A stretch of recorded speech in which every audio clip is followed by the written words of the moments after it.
One of the highlights of the Red Sox coming into 2013 was that they had a new manager in the dugout, John Farrell. So I'll give you a report card on how he's doing so far. So a little over a quarter of the season is finished. It's time to take a look at the John Farrell report card for the Red Sox. What kind of job has this guy done just about a little over a quarter into the season? And I think if you look at the Red Sox right now sitting in second place and solidly in contention, you'd have to give Farrell a very high grade. If you had to pick one on the list, I'd say I'd give him a B+ right now. He's really brought a lot of confidence and stability to this team, and that's the biggest thing the Red Sox needed coming into the season after the whirlwind, controversial disaster season last year under Bobby Valentine. Farrell's brought a professional attitude to the team and the dugout, to the clubhouse. The players respect him, whether it's the ones that were here when he was here as pitching coach or some of the new players. They all seem to want to play for John Farrell, and that's a good thing.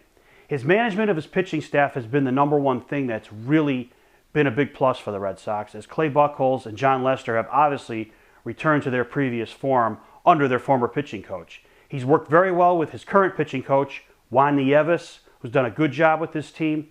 And really, the Red Sox seem to have settled in. They had a rough patch there at the end of April, early May, but they seem on this last road trip to have come out of it. And Farrell, again, has managed his pitching staff well. He's let his starters go a little bit longer than some other managers, and I think that that's a good thing because, again, you want your best pitchers pitching the most innings possible. This is something we talked about in the past, and Farrell's done a good job of that. So I think all in all, the Red Sox are going to be in contention this year. A big reason, of course, why is that John Farrell's at the helm. The players believe in him. He believes, Farrell does, in what the organization is doing as a plan going forward. And I think you put those two things together, and it's a recipe for a very successful team. I think Farrell's in-game moves have been pretty good.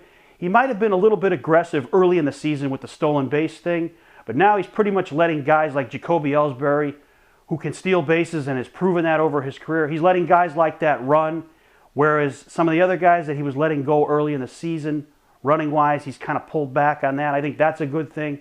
So all in all, I think that this sets up for a good season for the Red Sox. Now, are they going to win 95 games? Maybe not. But after last year, that's not what the expectations were. The expectations were to get a manager in that dugout with a professional demeanor that knew what direction the club had to go in. And if you look at those things on a checklist, John Farrell has definitely done all those things. We'll check back with Farrell's progress at the All-Star break, but for now, I think you'd have to give John Farrell a B+ and a solid one in that dugout for the Red Sox this year as this team moves forward in 2013. So for you guys out there, as you look at John Farrell in the dugout this season, what grade would you give him and why?